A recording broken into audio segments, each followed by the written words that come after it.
Hey there, Edge Traders. This is Tyler Turner, and this is the end of week 7 with my live results. And I'm especially excited about this week because this is the first losing week that I've had with G7. And so finally, right? Finally, we're not dreaming and we've stepped into reality with G7 and we finally had a losing week with G7. So I'm going to talk about the results on my live account from this past week. This is the agenda.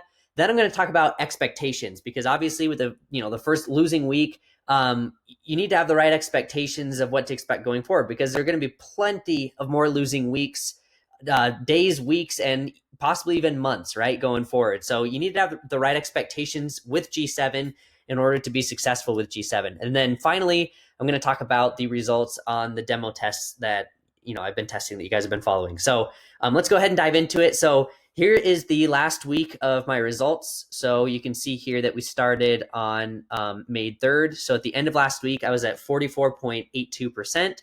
After 2 days, it actually went up from 44. It went up about 3%. And I was like, yes, this is awesome.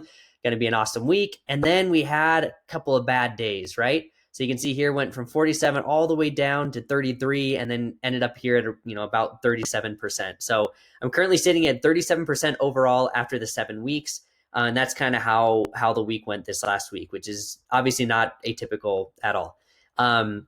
So what I want to look at, guys, is, you may have started in this last week or in the last 2 weeks, and you can see kind of in the last, I want to say week and a half is when we've had, kind of a losing streak with G7, which is expected once in a while. But if you look at things overall, for example, on my account, an account that's been trading for longer, you can see that monthly it's averaging 21.18% and with only a max of 16% drawdown, which is amazing. So really good risk management there. And in fact, if we go down here, you can see in the month of March, it profited, 24%. Month of April was 16%. And then month of May so far is, only negative 4.8%, which obviously this could end up great for the month. By the end of May, we're just at the beginning of May right now. It could end up as a loss for the month, right? I mean, that we saw that 13% of the time in the back test on G7 that there are losing months. But, obviously if you can't stick around for the losing months, then you're not going to be around for the winning months. So anyway, just wanted to show you guys, that obviously this is working, has been working for me. And it's just tough if you just started or if you're trying to judge a system based on a week, or honestly, even this data isn't a lot of data to fully judge the system. I'd say after a year or something like that, I can really judge it. But, it's been doing great so far, obviously. You just got to let things play out because there are going to be winning streaks, there are going to be losing streaks, there are going to be ups and downs. And the more aggressive your account is, the bigger the ups and downs, the more extreme or exciting the roller coaster of up and down, right? So this would just look obviously more extreme if it was a little riskier. So those are my results so far. It's been absolutely amazing. Started this account with 1484, and I'm currently over $2,000, which is awesome in those 7 weeks. So anyway, I'm really excited about this account, obviously, and where it's going to be in the long run. So the second thing, guys, I want to talk about is, now that we've talked about my results on my live account for this last week, is expectations. And guys, this right here is what I just want to drill home today as kind of the center of my video. Is if you are looking at the back test results on a month-to-month basis, you have to look at your forward test results on a month-to-month basis too. Does that make sense? So if you are worried, or if you're frustrated or something because you had a losing day or a losing trade, losing day, losing week, you didn't look at the back test on a day-to-day basis or week-to-week basis. You looked at the back test on a month-to-month basis. So why would you look at your forward tests on a day-to-day basis if you don't know what to expect, right? You didn't even look at the back test on a day-to-day basis. So why would you try to judge the system going forward on a day-to-day basis? So we've looked at things on a month-to-month basis in the back test, right? And I'm sure anyone looking at this would have been happy if they had money in the market in 2004 all the way up until now with these types of returns, right? That would have been amazing. That's my main point because, I've seen in the group people posting, hey, yeah, I had a losing week and they just are down. And I'm like, why are you even worried? And then I've seen awesome comments as well of people saying, hey, had a losing week, but I'm going to let it play out. And I've loved those comments because that means that you have the right expectations and that you looked at things on a month-to-month basis on the back test. So you're going to wait to look at things on a month-to-month basis on the forward test. And my account is a perfect example. If I look at things on a week-to-week basis, I would say, oh, this last week I went from 45% down to 37%. So I lost 8% on my account. G7 sucks. If I was judging on a week-to-week basis, I would come to that conclusion right now that G7 sucks. It doesn't work because I lost 8% this week, and that's that, right? But if I look at month to month up till now, I've made 24%, 16%. And then now we're in this month and we haven't completed the month yet. So I'm going to wait to judge it on the month of May. And the other thing, guys, is like I said, even if this month ends up, let's say it ended up at negative 4.8%. I mean, you guys can see multiple times in the back test we've had, -3, -8%, -10%, -9%. Like, it's going to happen, right? It's going to happen. In fact, we calculated, right, 13% of the months are red. They're losing months. You can see they're not huge losing months. It's not like you should end up, I mean, the biggest one is here at -18%, but most are less than 10% for the losing months in the back test. So, and with these average monthly returns in the back test, I mean, it blows those losing months out of the water, right? So you just got to keep a long-term mindset. I know it's hard. What might help is not checking your MT4 every hour or every day. Maybe you just look at it once a week, or maybe some people even said they want to just look at it once a month, which would make sense if you're looking at it on a month-to-month basis. But I totally understand. And Joe actually had a really good comment on his post that we're so much more emotional over these losing weeks or months or days than we are over winning weeks, months, or days. And it's so true, guys. I mean, it's incredible. I see it. I see it in the group of people getting really emotional if they have a losing day or a losing week like this last week. And when we have winning weeks, it's not that emotional.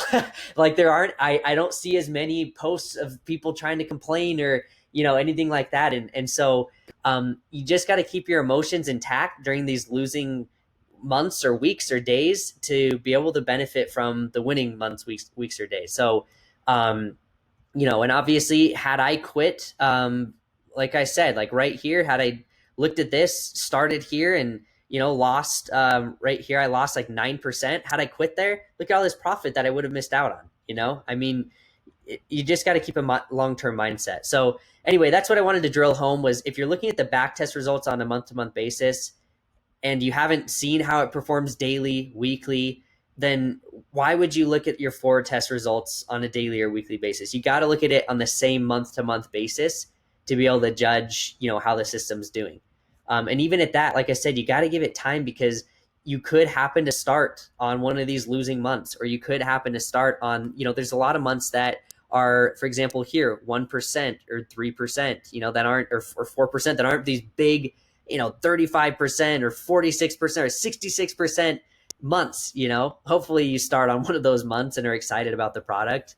But you may not start on one of those months. So anyway, I hope that helps out with your expectations. And, I hope you can have a long-term mindset, because the reason we teach this and we preach this is because if not, I mean, that's how G7 works, right? It is a long-term strategy that is able to compound over time. And it's obviously a long-term strategy because from 2004 up until now, it's simply worked. It's simply dominated the market through market crashes, through anything, through the coronavirus in March, it killed it.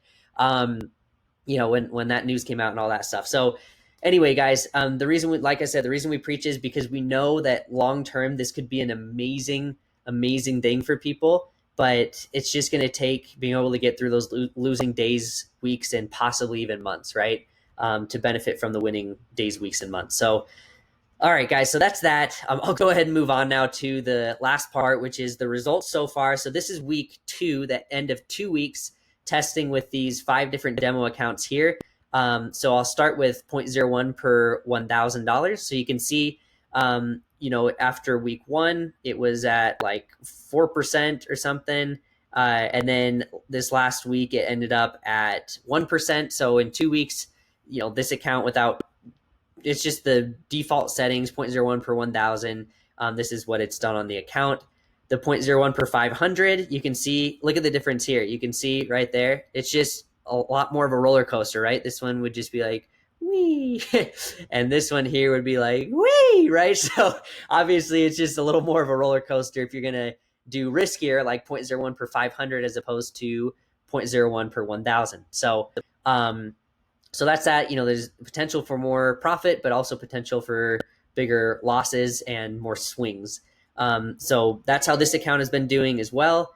I need to meet with my grandma. Go ahead and close out of that. Okay, and then 0.01 per 250 as well. I mean, like, it's just even more exaggerated than this one, a little bit. And you can see it's gone all the way up. I mean, it was at 38% within almost the first week, which is pretty crazy. And then after this week, it's here. I think this is, am I on 2 weeks? Yes. Okay, just double checking. Yeah, I'm pretty sure that's end of week 2.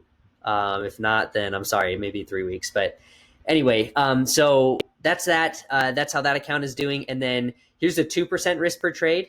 So you can see, obviously that one. So let's compare like 2% risk, and 0.01 per 250. So you can see the drawdown, and there's on the 2% risk is 32%, on the 0.01 per 250 is 40%. This one only lasts, 2.82% so far, and this one about 4%. If we look at the 0.01 per 500, you can see 22%, and it's there. So anyway, and then the 5%, surprisingly, is actually killing it. So, I mean, obviously we don't like that drawdown. That's not great. But it's up, 12% after a couple weeks, which is awesome. So you can see here it got all the way up to 50% at one point, which is crazy. And this is the end of week 3, by the way. So this is 3 weeks. And you can see here that, now we're sitting at 12%. So that's how these accounts have been doing so far. Just going to let them keep running. We'll see how they do. Obviously, 5% risk per trade is like super risky. Also, 0.01 per 250, super risky. 0.01 per 500 is, I think that's like the most risky anyone should really go, unless you just really want to, I don't know, just be really risky with it. And I wouldn't go any more risky than 2%. Obviously, you can see already it's hit 32% drawdown as a max just in 3 weeks. So, I personally, just so you guys know, I'm running the 0.01 per 750 right now. And I'm going to keep it there because, like I said last week, guys, if you constantly are changing it, if I change it to less aggressive this next week and we have a winning streak, it's not going to be as significant because it's, I lost with more aggressive with trading bigger lot sizes, then now I'm going to start winning. So you just got to pick a setting and just kind of let it go. So that, your wins and losses all balance out, and G7 can do its thing. So that's it for this week, guys. I hope that, like I said, if anything, this is what you got out of it, is you got to keep your emotions under control. Look at things on a month-to-month basis. If you're going to look at things on back testing as a month-to-month basis, it doesn't make sense to look at things on a weekly basis, because you don't know what to expect. So hope this helped you guys out with that, and hoping this next week is a winning week. We'll see how G7 does this next week, and I'll see you guys next week on the week 8 video. So thanks, guys.